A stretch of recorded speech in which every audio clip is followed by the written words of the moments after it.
On interest of student ಬಹಳ ಜನ ಕೇಳ್ತಾ ಇದ್ರು sir model question paper MCQ questions ಗಳನ್ನ ಬಿಡಿಸ್ರಿ ಅಂತ ಹೇಳಿ. ಸೊ ಈಗ ಮಾಡೆಲ್ ಕ್ವಶನ್ ಪೇಪರ್ ಒಂದದ್ದು MCQ ಗಳನ್ನ ನಾನು ಇಲ್ಲಿ ಬಿಡಿಸ್ತೀನಿ ನೋಡ್ರಿ. MCQ ಗಳನ್ನ ನೀವು ಓದ್ತಿರ್ಬೇಕಾದ್ರೆ ಯಾಕೆ ಏನು ಅದ್ರದ್ದು ರಿಲೇಟೆಡ್ ಮತ್ತೆ ಬೇರೆ ಯಾವ ಟೈಪ್ ಕ್ವಶನ್ ಗಳನ್ನ ಕೇಳಬಹುದು ಅಂತ ನಿಮಗೆ ತಲೆಯಲ್ಲಿ ಬರ್ತಿರ್ಬೇಕು. NCERT ಟೆಕ್ಸ್ಟ್ ಬುಕ್ ನೀವು ಇದ್ರೆ ಮಾತ್ರ MCQ ಗಳನ್ನ ಕರೆಕ್ಟ್ ಆಗಿ ಬರೀಲಿಕ್ಕೆ ಸಾಧ್ಯವಾಗುತ್ತೆ. ಸೊ NCERT ಅನ್ನ ಬಿಟ್ಟು ಯಾವುದೂ ಸಹಿತ ಓದೋಕ್ ಹೋಗ್ಬೇಡ್ರಿ. ಕ್ವಶನ್ ನಂಬರ್ 1 ಇಲ್ಲಿ ಎರಡು ಸ್ಟೇಟ್ಮೆಂಟ್ ಅನ್ನ ಕೊಟ್ಟಿರ್ತಾರೆ. ಎರಡು ಸ್ಟೇಟ್ಮೆಂಟ್ ಅಲ್ಲಿ ತಪ್ಪದವೋ ಇನ್ನು ಒಂದು ಸ್ಟೇಟ್ಮೆಂಟ್ ಕರೆಕ್ಟ್ ಇದ್ದು ಇನ್ನೊಂದು ಸ್ಟೇಟ್ಮೆಂಟ್ ರಾಂಗ್ ಇದೆ, ಅದನ್ನ ಫೈಂಡ್ ಔಟ್ ಮಾಡಬೇಕು. Statement 1, pollination does not guarantee the transfer of right type of the pollen grains. Yes ಅಂದ್ರೆ ಇದನ್ನ ಏನ್ ಹೇಳ್ತಾರೆ ಅವರು, ಕಂಪ್ಲೀಟ್ ಆಗಿ ಇದು ಕರೆಕ್ಟ್ ಆಗಿರುವಂತ ಒಂದು ಪೋಲನ್ ಗ್ರೈನ್ಸ್ ಏನಿದೆಯಲ್ಲ ಅದು ಗ್ಯಾರಂಟಿಯನ್ನ ಕೊಡಲ್ಲ ಅಂತ ಹೇಳ್ತಾರೆ. ಎಸ್ ಇದು correct. Compatible pollen pistil interaction guarantee double bond. Yes ಇದು ಗ್ಯಾರಂಟಿಯನ್ನ ಕೊಡುತ್ತೆ. ಸೊ ಹಾಗಾದ್ರೆ ಎರಡು ಸ್ಟೇಟ್ಮೆಂಟ್ ಏನಿದಾವೆ ಅಂತಂದ್ರೆ ಕರೆಕ್ಟ್ ಆಗಿ ಇರೋದ್ರಿಂದ ಇದಕ್ಕೆ ಆನ್ಸರ್ ಯಾವ್ದಾಗುತ್ತೆ, both statement 1 and statement 2 are the correct. Next question number 2, the secondary oocyte formation from primary oocyte occurs in which of the follicle. ಈ ಸೆಕೆಂಡರಿ oocyte ಯಾವ್ದ್ರ ಒಳಗಡೆ ಇರುತ್ತಾ, ಪ್ರೈಮರಿ oocyte ಒಳಗಡೆ ಇರುತ್ತೋ, ಸೆಕೆಂಡರಿ oocyte ಟರ್ಷರಿ ಫಾಲಿಕಲ್ ಅಲ್ಲಿ ಇರ್ತದೆ, ಏನು Graafian follicle ಅಲ್ಲಿ ಇರ್ತದೆ ಅಂತ ಹೇಳ್ತಾರೆ. ಸೊ ಇದು ಯಾವ್ದ್ರಲ್ಲಿ ಇರುತ್ತಪ್ಪ ಅಂತಂದ್ರೆ ಇದು ಗ್ರಾಫಿಯನ್ ಫಾಲಿಕಲ್ ಒಳಗಡೆ ಇರುತ್ತೆ. ಅಂದ್ರೆ second option is the right answer. Question number 3 ನೋಡೋದಾದ್ರೆ ಇದು ಒಂದ್ ಸ್ವಲ್ಪ ಕೆಳಗಡೆ ಅರ್ಧ ಹೋಗಿದೆ. ಅದು progenies with AB and O blood groups are not possible from which of the following mating parents. ಅಂತಂದ್ರೆ ಮಕ್ಕಳು ಯಾರಿದ್ದಾರೆ, ಮಕ್ಕಳ blood group AB and O ಇದೆ. ಹಾಗಾದ್ರೆ ಇಲ್ಲಿ ತಂದೆ ತಾಯಿ ಬ್ಲಡ್ ಗ್ರೂಪ್ ಯಾವುದು ಆಗಲ್ಲ ಅಂತಂದ್ರೆ ಇಲ್ಲಿ ಒಂದು ಬ್ಲಡ್ ಗ್ರೂಪ್ ಇದೆ, ಆ ಬ್ಲಡ್ ಗ್ರೂಪ್ ಇತ್ತಂತಂದ್ರೆ ತಂದೆ ತಾಯಿದು ಮಕ್ಕಳು ಏನಂತಂದ್ರೆ ಆ ರೀತಿ ಈ ಮಕ್ಕಳು ಹುಟ್ಟಲ್ಲ ಅಂತ ಹೇಳ್ತಾರೆ. ಇಲ್ಲಿ ಪಾಸಿಬಿಲಿಟಿ ನೀವು ಅಂಡರ್ಸ್ಟ್ಯಾಂಡ್ ಮಾಡ್ಕೋಬೇಕು. ಇಲ್ಲಿ ನೋಡಿ ಒಂದೇದು ಏನ್ ನೋಡ್ತೀನಿ, ಇಲ್ಲಿ O ಇದೆ ಅಂತ, 0 ಇದೆ ಅಂತಂದ್ರೆ ಅದ್ರದ್ದು ನಾವು ಪೆಡಿಗ್ರಿ ಸಿಂಬಲ್ ಅನ್ನು ಏನ್ ಬರಿತೀವಿ, ಸ್ಮಾಲ್ ಐ ಅಂತ ಬರಿತೀವಿ. ಇಂಟು AB ಬ್ಲಡ್ ಗ್ರೂಪ್ ಇದೆ ಅಂತಂದ್ರೆ ಒಂದು IA ಇನ್ನೊಂದು IB ಅಂತ ಬರಿತೀವಿ. ಹೌದಾ, ಇದರದ ಆಫ್ಸ್ಪ್ರಿಂಗ್ಸ್ ಗಳನ್ನ ನಾವು ನೋಡೋದಾದ್ರೆ ಒಂದು IA ಆದ್ರೂ ಬರಬೇಕು, ಅಂದ್ರೆ A ಬ್ಲಡ್ ಗ್ರೂಪ್ ಆಯ್ತು. ಇನ್ನೊಂದು IB ಆದ್ರೂ ಬರಬೇಕು, ಅಂದ್ರೆ B ಬ್ಲಡ್ ಗ್ರೂಪ್ ಆಯ್ತು. ಅಂದ್ರೆ ಇವರಿಂದ ಹುಟ್ಟುವಂತ ಮಕ್ಕಳ ಬ್ಲಡ್ ಗ್ರೂಪ್ ಯಾವ್ದು ಇರುತ್ತಪ್ಪ ಅಂದ್ರೆ A ಅಂಡ್ B ಇರುತ್ತೆ. AB and O blood group ಇರಲ್ಲ. ಅವ್ರ ಪ್ರಶ್ನೆ ಕೇಳಿರೋದು ಅದೇ, progenies with AB and O blood groups are not possible ಆಗಲ್ಲ ಫಾಲೋವಿಂಗ್ ಪೇಟಿಂಗ್ ಪೇರೆಂಟ್. ನೋಡಿ AB ಅಂಡ್ B ಇದನ್ನ ಮಾಡಿದ್ರು ಕೂಡ ನಿಮಗೆ ಏನಾಗ್ತಾರೆ ಹೇಳ್ರಿ, O ಬ್ಲಡ್ ಗ್ರೂಪ್ ಸಿಗತ್ತಿದೆ. ಯಾಕಂದ್ರೆ ಇಲ್ಲಿ B ಒಂದೇ ಐತಂತಂದ್ರೆ ನೀವು B ಅನ್ನ IB ಇನ್ನೊಂದು ಸ್ಮಾಲ್ I ಅಂತಾನು ಕೂಡ ತಗೋಬಹುದು. ಇನ್ನೊಂದು ಪಾಸಿಬಿಲಿಟಿಯಲ್ಲಿ IB ಮತ್ತೆ IB ಅಂತಾನು ಕೂಡ ತಗೋಬಹುದು. ನೀವು ಇಲ್ಲಿ ಸ್ಮಾಲ್ I ಅಂತ ತಗೊಂಡಾಗ ಅವಾಗ ಏನಾಗಬಹುದು, ಆಫ್ಸ್ಪ್ರಿಂಗ್ಸ್ ಗಳು ಓನು ಬರಬಹುದು, ಇಲ್ಲ AB ಬ್ಲಡ್ ಗ್ರೂಪ್ ಆದ್ರೂ ಬರಬಹುದು. ಇಲ್ಲಿ AB and AB blood group ಅನ್ನು ಮಾಡಿದ್ರೆ AB ಬ್ಲಡ್ ಗ್ರೂಪ್ ಬಂದೇ ಬರ್ತದ. AB ಅಂಡ್ O ಮಾಡಿದ್ರು ಸಹಿತ AB ಬ್ಲಡ್ ಗ್ರೂಪ್ ಬಂದೇ ಬರ್ತದ. ಅವ್ರು ಹೇಳೋದೇನು, ABನೂ ಬರಬಾರ್ದು O ಬ್ಲಡ್ ಗ್ರೂಪ್ ಬರಬಾರ್ದು ಅಂತ ಒಂದು ಪೇರೆಂಟ್ಸ್ ಯಾರು ಅಂತಂತಂದ್ರೆ ಇಲ್ಲಿ O into AB. A option is the right answer. Next, another chemical name for the nitrogenous base thymine is. Thymine ಇದು ಇನ್ನೊಂದು ಕೆಮಿಕಲ್ ನೇಮ್ ಏನು, ಇದರ ಆನ್ಸರ್ ಯಾವ್ದಪ್ಪ ಅಂತಂದ್ರೆ 5-methyl uracil. ಇದು ನಿಮಗೆ ಎಲ್ಲಿ ಸಿಗುತ್ತೆ ಅಂತಂದ್ರೆ molecular basis of inheritance topic ಅಲ್ಲಿ ಅದು ಎಷ್ಟನೇ ಸೆಂಟೆನ್ಸ್ ಅಲ್ಲಿ ಸಿಗತ್ತೆ ಅಂತ ಅನ್ನೋದು ಕೂಡ ನಾನು ತೋರಿಸ್ತೀನಿ ನೋಡ್ರಿ. ಎಸ್ ಇಲ್ಲಿದೆ ನೋಡ್ರಿ, ಇದು molecular basis of inheritance topic NCERT text book ಅನ್ನು ನೋಡ್ಕೊಡ್ರಿ ನೀವು. The 5-methyl uracil another chemical name for the thymine, page number 81 ಒಳಗಡೆ ಸಿಗತ್ತೆ ನಿಮ್ಗೆ. Question number 5, select the correct match. ಒಂದ್ ಕಡೆ ಆಸ್ಟ್ರೇಲಿಯನ್ ಮಾರ್ಸುಪಿಯಲ್ಸ್ ಅನ್ನು ಕೊಟ್ಟಿದ್ದಾರೆ, ಇನ್ನೊಂದ್ ಕಡೆ ಪ್ಲಾಸೆಂಟಲ್ ಮ್ಯಾಮಲ್ಸ್ ಅನ್ನು ಕೊಟ್ಟಿದ್ದಾರೆ. ಸೊ ಇದರಲ್ಲಿ ಕರೆಕ್ಟ್ ಆಪ್ಷನ್ ಯಾವುದು ಅಂತ ಕೇಳ್ತಾರೆ. ಇದು ನಿಮಗೆ ಎವಲ್ಯೂಷನ್ ಟಾಪಿಕ್ ಅಲ್ಲಿ ಬಂದಿರುವಂತದ್ದು. ಇದು ಒಂದು ಡೈಗ್ರಾಮೆಟಿಕ್ ರಿಪ್ರೆಸೆಂಟೇಷನ್. ನೀವು ಇಲ್ಲಿ ನೋಡಿ ಫಿಗರ್ 6.7 ಇದೆ ನೋಡಿ ಎವಲ್ಯೂಷನ್ ಟಾಪಿಕ್ ಅಲ್ಲಿ. ಇಲ್ಲಿ ಪ್ಲಾಸೆಂಟಲ್ ಮ್ಯಾಮಲ್ಸ್, ಇಲ್ಲಿ ಆಸ್ಟ್ರೇಲಿಯನ್ ಮಾರ್ಸುಪಿಯಲ್ಸ್ ಅಂತ ಇದೆ. ಸೊ ಹಾಗಾದ್ರೆ ಇಲ್ಲಿ ನೀವು ಪೇರಿಂಗ್ಸ್ ಅನ್ನ ನೋಡ್ಕೊಡ್ರಿ. ಏನಂತಂದ್ರೆ lemur that is spotted cuscus, flying squirrel, flying phalangers, bobcat, Tasmanian tiger cat. ಇಲ್ಲಿ ಆಪ್ಷನ್ ಏನ್ ಕೊಟ್ಟಿದ್ದಾರೆ ನೋಡ್ರಿ ನಮ್ದು. ಇಲ್ಲಿ ಅವ್ರು ಕೊಟ್ಟಿರೋ ಪ್ರಕಾರ spotted cuscus, flying squirrel wrong ಆಗುತ್ತೆ. Spotted cuscus and anteater, this is the correct answer ಅಲ್ಲ. Next spotted cuscus and lemur, this one is the right answer. Spotted cuscus and lemur ಯಾಕೆ ಅಂತಂದ್ರೆ, ಸೊ ಇಲ್ಲಿದೆ ನೋಡ್ರಿ chapter number ಎಷ್ಟು 6. S spotted cuscus and ಲೆಮ್ಯೂರ್ ಇಲ್ಲಿದೆ ನೋಡ್ರಿ, ಇದು right answer. ಉಳಿಕೆದ ಎಲ್ಲ ಮ್ಯಾಚಿಂಗ್ ಏನಿದೆ ಅಂತಂದ್ರೆ ರಾಂಗ್ ಇದೆ. Next, 6th question, which of these ancient men protected their body hide with hide and buried their dead. ಅಂದ್ರೆ ಇದು ಕೆಳಗಿನವರಲ್ಲಿ ಯಾರು ತಮ್ಮ ದೇಹವನ್ನು ಮುಚ್ಚುತ್ತಾ ಇದ್ರು ಅಂತ ಕೇಳಿದ್ದಾರೆ. ಸೊ ನೋಡಿ Homo habilis, Neanderthal man, Dryopithecus, Homo erectus ಅಂತ ಕೇಳಿದ್ರೆ ಇದರಲ್ಲಿ ಆನ್ಸರ್ ಯಾವುದು ಆಗತ್ತೆ ಅಂತಂದ್ರೆ the right answer is Neanderthal man. Neanderthal man correct answer. But ಇದಕ್ಕಿಂತ ಮೇಲಾಗಿ ನಾವು ಏನ್ ತಿಳ್ಕೋಬೇಕು ಅಂತಂದ್ರೆ ಹೋಮೋ ಹ್ಯಾಬಿಲಿಸ್ ಕೆಪಾಸಿಟಿ ಏನು, ಸಡನ್ಲಿ ಇಲ್ಲಿ ಏನಾದ್ರು ಕೇಳ್ಬಿಟ್ರೆ ಅಂತಂದ್ರೆ ಹೇಗೆ. ಸೊ ಇದರದ್ದು ಬ್ರೈನ್ ಕೆಪಾಸಿಟಿ 650 ಟು 800 cc ವರೆಗೂ ಇರುತ್ತೆ. 650 ಟು 800 cc ಬ್ಲಡ್ ಇದು ಏನಂತಂದ್ರೆ ಬ್ರೈನ್ ಕೆಪಾಸಿಟಿ. ಅದೇ ರೀತಿ ಇದ್ರದ್ದು ಇನ್ನೊಂದು ಕ್ಯಾರೆಕ್ಟರ್ಸ್ ಏನು, they did not eight meet, ಇವು ಮಾಂಸವನ್ನ ತಿಂತಾ ಇರಲಿಲ್ಲ. ನಿಯಾಂಡರ್ತಲ್ ಮ್ಯಾನ್ ಅಂತ ಹೇಳ್ತಾ ಇದ್ರೆ ಸೊ ಇದು ಬ್ರೈನ್ ಕೆಪಾಸಿಟಿ ತುಂಬಾ ಹೆಚ್ಚಿಗಿತ್ತು, 1400 cc ಬ್ರೈನ್ ಕೆಪಾಸಿಟಿ ನಾವು cc ಅಲ್ಲಿ ಮೆಜರ್ ಮಾಡ್ತೀವಿ. ನೆಕ್ಸ್ಟ್ ಇದು ಎಲ್ಲಿ ಪ್ರೆಸೆಂಟ್ ಇದ್ರು ಇವರು, East and central Asia, East and central Asia ಒಳಗಡೆ ಕಂಡು ಬಂದ್ರು. ಅದೇ ರೀತಿ ಹೋಮೋ ಇರೆಕ್ಟಸ್ ಅದು ಏನು ಹಕೀಕತ್ತು, ಇದು 1891 ನಲ್ಲಿ ಜಾವಾ ಅನ್ನುವಂತಹ ಪ್ಲೇಸ್ ಅಲ್ಲಿ ಅದರದ್ದು ಫಾಸಿಲ್ಸ್ ಗಳು ಸಿಕ್ಕಿದ್ದು. They start to eat meat, ಇವರು ಮಾಂಸಗಳನ್ನ ತಿನ್ಲಿಕ್ಕೆ ಸ್ಟಾರ್ಟ್ ಮಾಡಿದ್ರು. ಓಕೆ, ಡ್ರಯೋಪಿಥಿಕಸ್ ಬಗ್ಗೆ ಅಂತ ಏನಿಲ್ಲ, they are more man or ape like structure, man or ape like structures ಅನ್ನ ಹೊಂದಿದ್ರು. Homo next seventh question, human immunodeficiency virus particles, virus replicates in, ಅಂದ್ರೆ ವೈರಸ್ ಯಾವ್ದ್ರ ರೆಪ್ಲಿಕೇಟ್ ಮಾಡತ್ತಪ್ಪ ಅಂದ್ರೆ ಹೆಲ್ಪರ್ ಟಿ ಸೆಲ್ಸ್ ಅಲ್ಲಿ ರೆಪ್ಲಿಕೇಟ್ ಮಾಡುತ್ತೆ. Okay, ಇದ್ರ answer ಯಾವುದು, ಸ್ಪಾಟೆಡ್ ಕ್ಯಾಸ್ಕಸಿನ್ lemur. Question number 8, the drug which depressant and slows down body function. So ಇದರಲ್ಲಿ ಬಾಡಿ ಫಂಕ್ಷನ್ಸ್ ಅನ್ನ ಸ್ಲೋ ಮಾಡುವಂತದ್ದು ಯಾವುದು ಅಂತ ಕೇಳಿದ್ದಾರೆ. ಇದರಲ್ಲಿ ಬಾಡಿ ಫಂಕ್ಷನ್ ಸ್ಲೋ ಮಾಡೋದು ಯಾವ್ದು ಗೊತ್ತಾ, smack is the right answer. Then what about the others, ನೋಡ್ರಿ ಕ್ರ್ಯಾಕ್ ಅಂತ ಏನಿದೆಯಲ್ಲ, crack that increase the energy, ಇದು ಏನ್ ಮಾಡುತ್ತೆ ಅಂತಂದ್ರೆ ಎನರ್ಜಿಯನ್ನ ಇನ್ಕ್ರೀಸ್ ಮಾಡುತ್ತೆ. ಅದೇ ರೀತಿ ಹ್ಯಾಶಿಸ್ ಏನು, ಹ್ಯಾಶಿಸ್ ಅಂದ್ರೆ ಚರಸು, ಗಾಂಜಾ ಅಂತ ಕರೀತಾರೆ ಇದನ್ನ. ಸ್ಮ್ಯಾಕಿಗೆ ಇನ್ನೊಂದು ಹೆಸರು ಏನಪ್ಪಾ ಅಂತಂದ್ರೆ ಹೆರಾಯಿನ್ ಅಂತಾನೂ ಕೂಡ ಕರಿತೀವಿ. ಅದನ್ನ ಇನ್ನೊಂದು chemical name di acetyl morphine ಅಂತಾನೂ ಕೂಡ ಕರೀತಾರೆ. ಅದು ಸ್ವಲ್ಪ ನೆನ್ಪಿಟ್ಕೊಡ್ರಿ, ರೀಕಾಲ್ಗೋಸ್ಕರ ನಾನು ಹೇಳ್ತಾ ಇರೋದು.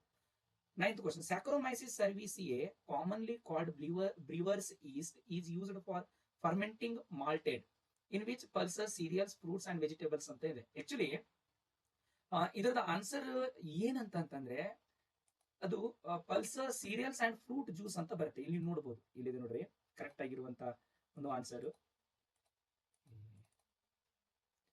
ಇದ್ರ ಪ್ರಕಾರ ನೋಡಿದ್ವಿ ಅಂದ್ರೆ ಸೀರಿಯಲ್ಸ್ ಅಂಡ್ ಫ್ರೂಟ್ ಜ್ಯೂಸಸ್ ಅಂತ ಇದೆ. ಬಟ್ ನಮಗೆ ಆಪ್ಷನ್ಸ್ ಅಲ್ಲಿ ಏನ್ ಕೊಟ್ಟಿದ್ದಾರೆ ಅಂತಂದ್ರೆ ಓನ್ಲಿ ಸೀರಿಯಲ್ಸ್ ಅಂತ ಕೊಟ್ಟಿದ್ದಾರೆ, ಸೈಡ್ಗೆ ಫ್ರೂಟ್ಸ್ ಅಂತ ಕೊಟ್ಟಿದ್ದಾರೆ, ಅದು ಬರಲ್ಲ.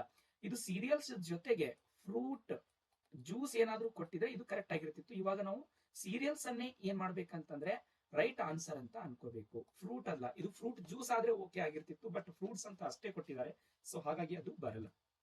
Question number 10, in year 1963 the two enzymes responsible for restricting the growth of bacteriophage in E. coli were isolated. One of them cut DNA and the other added the group. Then which group it would be added? That is the methyl group. So ಇದು ನಮಗೆ biotechnology principles and processes topic ಒಳಗಡೆ just ಕೆಳಗಡೆ ಅಂದ್ರೆ tools of recombinant DNA technology ಏನಿದೆ ಅದ್ರ ಕೆಳಗಡೆ ನೋಡ್ರಿ, ಇಲ್ಲಿ ನೋಡ್ರಿ methyl group to add to the DNA in 1963. ಯಾಕೆ ನಾನು NCERT ಟೆಕ್ಸ್ಟ್ ಬುಕ್ ಅನ್ನ ಓದಬೇಕು ಅಂತ ಹೇಳೋದು ಇದಕ್ಕೋಸ್ಕರನೇ. NCERT ಟೆಕ್ಸ್ಟ್ ಬುಕ್ ಅಲ್ಲಿ ಏನು ಲೈನ್ ಟು ಲೈನ್ ಪಾಯಿಂಟ್ ಅನ್ನು ಕೊಟ್ಟಿರ್ತಾರೋ ಅದನ್ನೇ ಕ್ವಶನ್ ಪೇಪರ್ ಅಲ್ಲಿ ಮೆನ್ಷನ್ ಮಾಡಿರ್ತಾರೆ. ಕ್ವಶನ್ ಪೇಪರ್ ಅಲ್ಲಿ ಇವಾಗ question number 11, which are the following is the correct representation of the primer annealing step in PCR. PCR ಒಳಗಡೆ ಪ್ರೈಮರ್ ಅನಿಲಿಂಗ್ ಸ್ಟೆಪ್ ಯಾವುದು? ಇದರಲ್ಲಿ ನಾವು DNA ಅನ್ನ ತೆಗಿಬೇಕಾದ್ರೆ ಆಲ್ಮೋಸ್ಟ್ ಆಲ್ ನಾವು ಏನ್ ಮಾಡ್ತೀವಿ ಹೇಳಿ, ಒಂದ್ ಕಡೆಗೆ 5' ಇನ್ನೊಂದ್ ಕಡೆಗೆ 3'. ಇಲ್ಲಿ 5' ಎಲ್ಲಿ ಇರುತ್ತೋ ಅಲ್ಲಿ 3' ಇರಬೇಕು. ಇಲ್ಲಿ 3' ಇತ್ತಂದ್ರೆ ಇಲ್ಲಿ 5' ಇರಬೇಕು. ಈ ಒಂದನೇದ್ರಲ್ಲಿ ಎರಡೂ ಕಡೆಗೆ 5' ಇದೆ, ಸೊ ಹಾಗಾಗಿ ಇದು ಆನ್ಸರ್ ಆಗಲ್ಲ. ಎರಡನೇದ್ರಲ್ಲಿ ಎರಡೂ ಕಡೆಗೆ 3' ಇದೆ, ಸೊ ಇದು ಕೂಡ ಆನ್ಸರ್ ಆಗಲ್ಲ. ಮೂರನೇದ್ರಲ್ಲಿ ಇಲ್ಲಿ 5' ಇದೆ, 3' ಇದೆ, ಇದು 3' ಮತ್ತೆ 5' ಇದೆ. ಇದು ಆನ್ಸರ್ ಏನಾದ್ರೂ ಆಗಬಹುದಾ? ಇಲ್ಲ. ಯಾಕೆಂತಂದ್ರೆ ಪ್ರೈಮರಿ ಯಾವ ಕಡೆ ಇರ್ಬೇಕಂದ್ರೆ 3' ಕಡೆಗೆ ಇರಬೇಕು. ಎರಡು 3' ಕಡೆ ಇರಬೇಕು. ಇಲ್ಲಿ ಎರಡು ಏನಿದೆ 5' ಕಡೆಗಿದೆ. ಅಂದ್ರೆ ಪ್ರೈಮರು 3' ಕಡೆಗೆ ಏನಾದ್ರೂ ಇತ್ತಂದ್ರೆ ಅದು ಕರೆಕ್ಟ್ ಆಗಿ ನಮಗ ಅನಿಲಿಂಗ್ ಸ್ಟೆಪ್ ಅನ್ನ ಏನ್ ಮಾಡುತ್ತಂದ್ರೆ ರಿಮೈಂಡ್ ಮಾಡಿ ಕೊಡುತ್ತೆ. ಸೊ ಹಾಗಾಗಿ option D is the right answer. ಈ ಬೇರೆ ಯಾವುದು ಆನ್ಸರ್ ಆಗಲ್ಲ. Question number 12, given below are step in the gene therapy of a patient with adenosine deaminase deficiency. Which of the following show the correct order of these step must occur? Now ADA deficiency ಅಲ್ಲಿ ಏನ್ ಮಾಡ್ತಾರೆ ಹೇಳ್ರಿ, first step lymphocytes are collected from the blood of the patient. ಇದು ಒಂದೇ chances. Next blood ಅನ್ನ ತಗೊಂಡು ಏನ್ ಮಾಡ್ತಾರೆ, lymphocytes are grown in the culture outside the human body. ಇದು second process. Lymphocytes are altered with the functional DNA, that is ADA-DNA, that is third. Last one, the genetically modified lymphocytes are again back into the patient body, that is the fourth one. ಅಂತಂದ್ರೆ 3, 1, 2, 4 option ಇದ್ದು correct. 3, 1, 2, 4, that is C. C is the right answer. Question number 13. The organism that reproduce only once in their life time, ಅಂದ್ರೆ ಜೀವನದಲ್ಲಿ ಒಂದೇ ಒಂದು ಸರ್ತಿ reproduction ಮಾಡುವಂತದ್ದು ಯಾವುದು? ಇದಕ್ಕೆ ಎಕ್ಸಾಂಪಲ್, ಇದರಲ್ಲಿ ಆನ್ಸರ್ ಯಾವ್ದಂದ್ರೆ ಸಾಲ್ಮೋನ್ ಫಿಶ್. ಇದು ಆರ್ಗ್ಯಾನಿಸಮ್ ಅಂಡ್ ಪಾಪ್ಯುಲೇಷನ್ ಅಲ್ಲಿ ಪೇಜ್ ನಂಬರ್ 196 ಒಳಗಡೆ ಇರುವಂತಹ ಒಂದು ಕಾನ್ಸೆಪ್ಟ್ ಇದು. ಸೊ ಇಲ್ಲಿ ನೀವು NCERT ಟೆಕ್ಸ್ಟ್ ಬುಕ್ ಅಲ್ಲಿ ನೋಡಬಹುದು ಎಷ್ಟು ಕ್ಲಿಯರ್ ಆಗಿ ಕೊಟ್ಟಿದ್ದಾರೆ ಅಂತಂದ್ರೆ ನಿಮ್ ಇಮ್ಯಾಜಿನೇಷನ್ ಕೂಡ ಮಾಡೋಕ್ಕಾಗಲ್ಲ, ಅಷ್ಟು ಕ್ಲಿಯರ್ ಇಂದ. The organism based breed only once in their life time, that is Pacific salmon are the fish and ಬಾಂಬೂನು ಕೂಡ ಬರುತ್ತೆ, ಬಟ್ ಅಲ್ಲಿ ಬಾಂಬು ಕೊಟ್ಟಿಲ್ಲ ಅವರು. ಸೊ ಸಾಲ್ಮನ್ ಫಿಶ್ ಅನ್ನು ಕೊಟ್ಟಿದ್ದಾರೆ. ಸೊ ಹಾಗಾಗಿ ಸಾಲ್ಮನ್ ಫಿಶ್ ಇದೆ ರೈಟ್ ಆನ್ಸರ್. ಪೆಲಾಜಿಕ್ ಫಿಶ್ ಅಲ್ಲ, ಹಿಂಪೋಕ್ಯಾಂಪಸ್ ಅಲ್ಲ, ವಾಯ್ಸ್ಟರ್ ಕೂಡ ಅಲ್ಲ. Question number 14. The decomposers especially abundant in the bottom of the pond are. ಇದು ಇಕೋಸಿಸ್ಟಮ್ ಟಾಪಿಕ್ ಅಲ್ಲಿ ಬರುವಂತದ್ದು ಪೇಜ್ ನಂಬರ್ 206 ಅಲ್ಲಿ. ಇಲ್ಲೇನ ಪಾಂಡ್ ಲೇಕ್ ಸಿಸ್ಟಮ್ ಏನಿದೆಯಲ್ಲ ಅದ್ರದ್ದು ಒಳಗಡೆ ಆಕ್ಚುಲಿ ಅದು ಆನ್ಸರ್ ಸ್ವಲ್ಪ ಬಹಳಷ್ಟಕ್ಕೊಂದು ಜನ ಏನ್ ಮಾಡ್ಕೊಂಡಿರ್ತಾರೆ ಅಂತಂದ್ರೆ ಕನ್ಫ್ಯೂಷನ್ ಮಾಡ್ಕೊಂಡಿರ್ತಾರೆ. The free swimming bottom dwelling forms, the decomposers are fungi, bacteria and flagellates, especially abundant in the bottom of the pond. So ಇದಕ್ಕೆ ಆನ್ಸರ್ ಯಾವ್ದಾಗತ್ತಪ್ಪ ಅಂತಂದ್ರೆ ಮೂರು ಕೂಡ ಆಗುತ್ತೆ. ಇದು ಫ್ಲಾಜಿಲೇಟ್ಸ್, ಫಂಗೈ, ಬ್ಯಾಕ್ಟೀರಿಯಾ, ಇವು ಮೂರು ಕೂಡ ಇದಕ್ಕೆ ಕರೆಕ್ಟ್ ಆನ್ಸರ್ ಆಗುತ್ತೆ. ನೆಕ್ಸ್ಟ್ ಕ್ವಶನ್ ನಂಬರ್ 15 ನೋಡೋದಾದ್ರೆ IUCN Red List 2004 documented the extinction of species in the last 500 years, that is 784. So ಇದು ನಿಮಗೆ ಬಯೋಡೈವರ್ಸಿಟಿ ಅಂಡ್ ಕನ್ಸರ್ವೇಷನ್ ಟಾಪಿಕ್ ಏನಿದೆಯಲ್ಲ ಲಾಸ್ಟ್ ಟಾಪಿಕ್ ಅದರಲ್ಲಿ ಬರುವಂತದ್ದು. So 784 species is the right answer. Fill in the blanks ನೋಡೋಣ. Okay, the initial few days of milk produced after parchment, that is called as colostrum. ಎಷ್ಟನೇದು colostrum? Colostrum ಎಷ್ಟನೇದು ಹೇಳಿದು? 16th one. Okay, next oral pills as contraceptive effectively function by inhibiting the ovulation process ಅನ್ನ ಏನ್ ಮಾಡುತ್ತೆ ಅಂತಂದ್ರೆ inhibit ಮಾಡುತ್ತೆ. Symptoms of constipation, abdominal pain and cramps associated with the disease of amoebiasis, 18th one. Next question number 19. Cyanobacteria is an autotrophic microbes widely distributed in aquatic and terrestrial habitats, can fix atmospheric nitrogen is, that is called as nostoc. 19.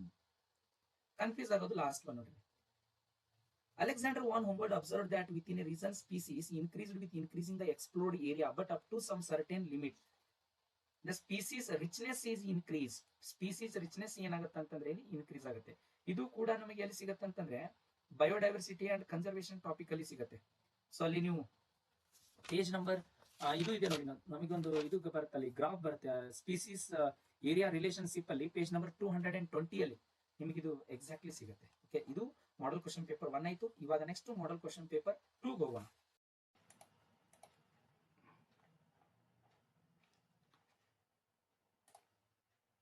Preparatory 1 scheme of valuation ನೋಡ್ರಿ, MCQ ಅಷ್ಟೇ.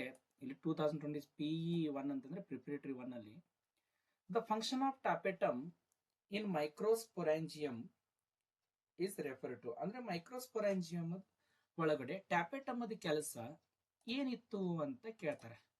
So ಇದರ answer ಯಾವುದು? Nourish the developing pollen grains. A is the right answer. The cells that secrete testicular hormones are called Leydig cell. Okay. Next question number 3. Statement 1 and statement 2 related. Nodri. Amniocentesis is legally banned for sex determination. Yes, idu correct. Amniocentesis was being misused for aborting normal female fetus. Yes. ಅದು ಕೂಡ ಏನಪ್ಪಾ ಅಂತಂತಂದ್ರೆ correct ಆಗಿದೆ. So ಹಾಗಾಗಿ both statement 1 and statement 2 are the correct. Option A. Question number 4. Which of the given genotypes is are dihybrids? ಇದರಲ್ಲಿ dihybrid genotypes ಯಾವುದು? Capital R, small R, capital Y, small y. The number of nucleosome required to pack the 4.6 into 10 raised to 6 base pair of DNA in E. coli is 0. ಯಾಕಂತಂದ್ರೆ ಅಷ್ಟು ಅದರಲ್ಲಿ ಇರೋದೇ ಇಲ್ಲ. Single step large mutation leading to speciation is called as saltation. The single step large mutation is known as saltation. Question number 7. Which of the following is an autoimmune disease? Rheumatoid arthritis. Option number A. Injection of antitoxin in tetanus confers which type of immunization? ಯಾವ type immunisation ಇದು? Artificial passive immunisation. Penicillium notatum is A. ಇದೇನಿದು?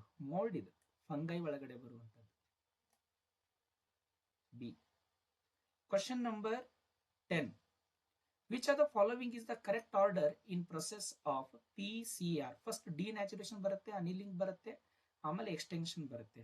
Option D is the right answer. Okay, ಇದ್ರ PDF ಬೇಕಂದ್ರೆ ಕೆಳಗಡೆ description link ಅಲ್ಲಿ ಇದೆ ನೋಡ್ರಿ. So ಅದರಲ್ಲಿ ಹೋಗಿ PDF ಅನ್ನು ಕೂಡ ನೀವು ಡೌನ್ಲೋಡ್ ಮಾಡ್ಕೋಬಹುದು. ಕ್ವಶನ್ ನಂಬರ್ 11 ನೋಡಿ. Which of the following facilitate the even mixing and oxygen availability throughout the bioreactor? Stirrer. An explant used in production of virus-free plant in tissue culture is known as axillary meristem. Which of the following graph illustrate the growth curve of single bacterium growing in a flask of ideal medium at optimum temperature over a period of 24 hours? That is the J-shaped curve. NPP is the result of GPP minus RC. The following are the in situ conservation approaches except. ಯಾವುದನ್ನ ಬಿಟ್ಟು ಇನ್ ಸಿಟು conservation ಆಗತ್ತೆ ಅಂತ ಇದನ್ನ ಬಹಳ ಸರ್ತಿ ಕೇಳಿದಾರೆ ನೋಡ್ರಿ. Question model question papers ಅಲ್ಲಿ ಸಹಿತ ಕೇಳಿದ್ದಾರೆ. Botanical garden is the right answer. Next, fill in the blanks. The process of delivery of fetus is called as parturition. 16th one is parturition. Okay. During Mesozoic era, Earth was predominated by the conifers. 17th one, conifers. White odorless bitter crystalline compound that act as depressant. Smack. 18th one, smack. The genus of the fungi that makes symbiotic association with roots of higher plant is Glomus. ಅದನ್ನ mycorrhiza ಅಂತ ಕರಿತೀವಿ. ಅದಕ್ಕೆ example ಯಾವ್ದಪ್ಪ ಅಂತಂದ್ರೆ ಗ್ಲೋಮಸ್. 19th one. The region of South America that has the greatest biodiversity on earth, that is Amazon forest. 20th one. ಇಲ್ಲಿ confuse ಆಗೋದು smack ಮತ್ತೆ crack ಒಳಗಡೆ, ಇಲ್ಲಂದ್ರೆ ಎಲ್ಲವೂ ಕೂಡ ಕರೆಕ್ಟ್ ಆಗೇ ಇದೆ. Okay, now let's move towards the preparatory 2 question paper. Now let's see the MCQ of this. Already mark ಮಾಡಿದ್ದಾರೆ, ಅದು ಕರೆಕ್ಟ್ ಆಗಿದೋ ಇಲ್ಲೋ ಅಂತ ಚೆಕ್ ಮಾಡೋದು ಅಷ್ಟೇ. ಕ್ವಶನ್ ನಂಬರ್ 1 ಏನಿದೆ? ದ ನಾನ್ ಅಲ್ಬುಮಿನಸ್ ಸೀಡ್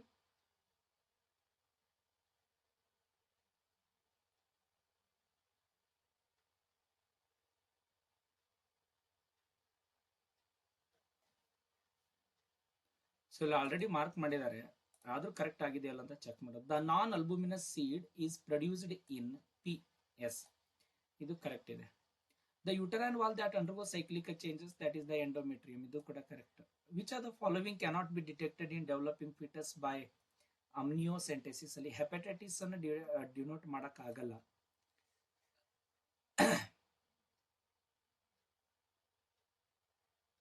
ಯಾಕಂದ್ರೆ ಇದು sexually transmitted infection, genetic disorder ಇತ್ತಂದ್ರೆ ಅನಾಲಿಸಿಸ್ ಮಾಡಬಹುದಾಗಿತ್ತು. Question number 4. The traits selected by Morgan to conduct dihybrid cross in Drosophila are located on X chromosome of males and females. Question number 5. Which of the following is the correct sequential step in Hershey-Chase experiment? Hershey-Chase experiment ಅಲ್ಲಿ correct sequence ಒಂದು infection, blending, centrifugation. Infection, blending, centrifugation. Yes, this is the right answer. B. Which of the following theories attempts to explain the origin of universe? Big Bang theory. Heroin formed by acetylation of morphine is commonly called as SMAC.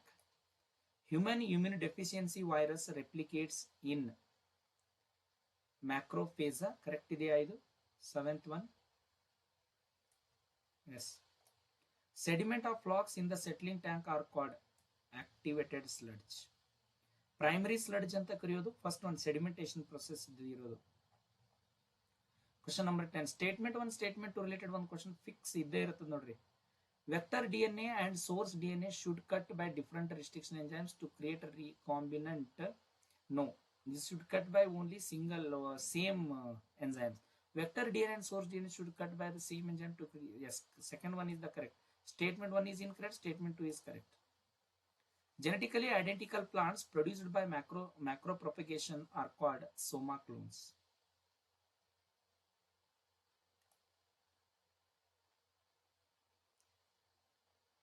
The shape of the age pyramid reflects the population growth status in this context. The given age pyramid is stable.